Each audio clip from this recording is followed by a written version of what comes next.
प्यारे बच्चों, अब हम अपना कार्यपत्र को शुरू करते हैं। पहला है, गुस्सा होने के अर्थ को बताने के लिए कुछ मुहावरों का प्रयोग किया जाता है। क्या तुम बता सकते हो? पहली बात तो मुहावरे, ये शब्द मुहावरों का क्या अर्थ होता है?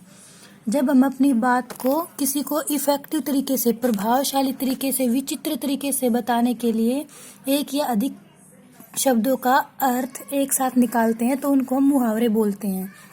जैसे आपने पढ़ा था कक्कू वाले चैप्टर में भी, कक्कू वाली कविता में कक्कू एकदम से भड़कता था ना, जब उसको कोई निकनेम से पुकारता था या फिर उसको जब चिढ़ाते थे तो वो एकदम से भड़क जाता था, तो भड़कना हुआ। अब शेर आग बबूला हो गया था, ये आग बबूला, इस तरह से इन सब कुत्तों को हम बोलते हैं मुहावरे। तो गुस्सा होना, जब गुस्सा होने के अर्थ को बताने के लिए जरूरी नहीं आग बबूला ही एक मुहावरा हो, इसके अलावा हम और भी मुहावरों का प्रयोग कर सकते हैं। तो गुस्सा होने के अर्थ को बताने के लिए और मुहावरे कौन कौन से हैं? तो गुस्सा होने के अर्थ को बताने के लिए और मुहावरे हैं, आंख लाल होना, किसी की आंखें लाल होना, इससे मतलब होता है कि गुस्सा हो जाना। भड़कना, जैसे कक्कू भड़का था अलग अलग नामों से, तो गुस्सा हुआ था ना वो, तो इसलिए गुस्सा होने का दूसरा मुहावरा है भड़कना। मुंह फुलाना, अगर जब तुम लोग नाराज हो जाते हो तो मुंह फुला लेते हो, तो उसका भी मतलब होता है ना गुस्सा होना, तो एक मुहावरा ये है मुंह फुलाना। आग बबूला होना, जैसे मक्खी शेर को बार बार परेशान कर रही थी तो शेर आग बबूला हो गया था, मतलब गुस्सा हो गया था। तो गुस्सा होने के ये चारों मुहावरे हैं। हम जरूरी नहीं कि हम अपनी बात में बोलने के लिए हम बोले कि वो उसको गुस्सा हो गया, हम ये भी बोल सकते हैं कि उसकी आंखें लाल हो गई, वह भड़क गया, उसने मुंह फुला लिया, वह आग बबूला हो गया। इन सब का मतलब है गुस्सा होना। ठीक है। अब दूसरे प्रश्न में है, उदाहरण के अनुसार शब्द लिखो। उदाहरण क्या दिया हुआ है? मक्खी, मक्खियाँ।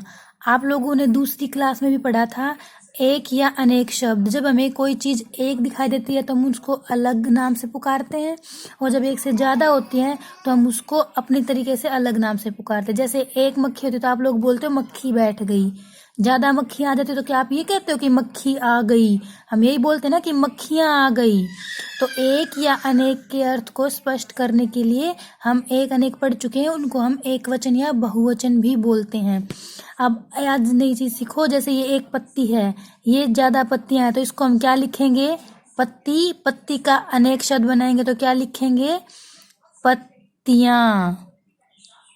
पत्तियां, ज्यादा पत्तियां हो गई। ये होता है एक वचन, ये होता है बहुवचन। एक वचन वो होता है जो एक का बोध कराए, एक वस्तु के बोध कराए, और बहुवचन वो होता है जो एक से ज्यादा का बोध कराए। जब कोई चीज एक से ज्यादा मात्रा में आ जाए तो उसको हम बहुवचन बोलते हैं। दवाई, ये एक बोतल बनी हुई है ना दवाई की, और ये ज्यादा है तो दवाई का बहुवचन या अनेक शब्द हो जाएगा दवाइयाँ। अब आपको एक बात ध्यान से देखो, जब एक पत्ती थी तो इसमें कौन सी मात्रा है? बड़ी की। जब मैंने इसका बहुवचन या अनेक शब्द बनाया तो इसकी मात्रा छोटी हो गई। ऐसे ही मक्खी, मक्खी में ख को बड़ी की मात्रा थी, मक्खियां में ये छोटी मात्रा हो गई। दवाई में बड़ी ही थी, दवाइयां लिखते वक्त छोटी हो गई।